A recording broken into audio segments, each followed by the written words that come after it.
Hello bachcho, let us read this given question.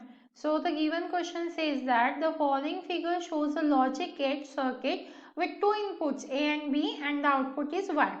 The voltage waveforms of A, B and Y are as given.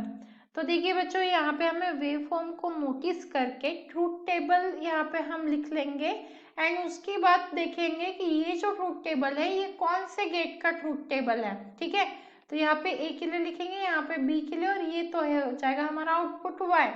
अब देखो ए क्या है, 1 है। ठीक है, ए क्या है, 1 है, तब बी भी क्या है, 1 है, पर तब वाई है हमारा 0। तो ए जब 1 है, बी जब 1 है, तब वाई है 0। ठीक है, अब सेकेंड कॉम्बिनेशन देखते हैं, इसे ठीक से ड्रॉ कर लेते हैं थोड़ा अच्छे से।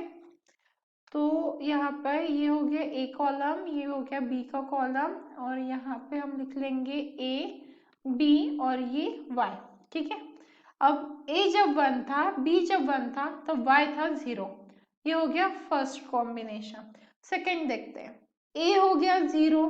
ठीक है, T1 से लेके T2 तक ए क्या है, 0, तो इसको 0 कंसिडर करो।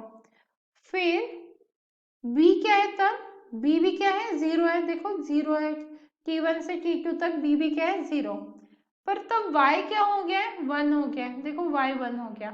ठीक है, अब नेक्स्ट कॉम्बिनेशन देखते हैं, आगे की वेवफॉर्म हम नोटिस करते हैं। ठीक है, अब आगे देखो यहाँ पे, इसे ठीक से ड्रॉ करते हैं। आगे क्या है, नेक्स्ट वेवफॉर्म आप अगर नोटिस करो तो ए क्या है, T2 से लेके T3 तक 0 ही है, तो ए को 0 ही रखते हैं। ठीक है, फिर B क्या हो गया है, T2 से लेके T3 तक 1 हो गया है B, है ना। अब देख सकते हो यहाँ पे T2 से लेके T3 तक B क्या हो गया, 1 हो गया, तो ये हो गया 1। अब Y को देखो, Y क्या है, T2 से लेके T3 तक 1 ही है। ठीक है, नेक्स्ट देखते हैं, T3 से लेके T4 तक A क्या हो गया, 1 हो गया, ये हो गया 1। B को देखते हैं, T3 से लेके T4 तक B हो गया 0। ठीक है, तो B को 0 लिख लेंगे। Y को देखते हैं, Y तो 1 ही है, तो Y आ गया 1।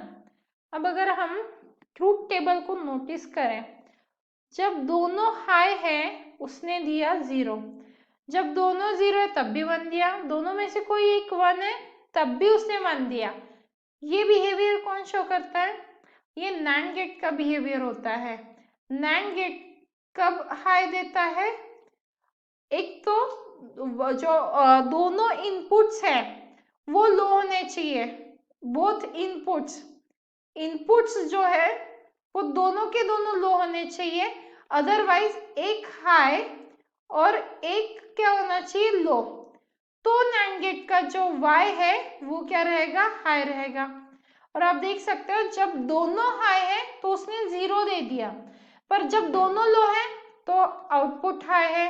दोनों में से जब एक 1 मतलब एक हाई है और एक लो है, तब भी आउटपुट क्या है, हाई ही है।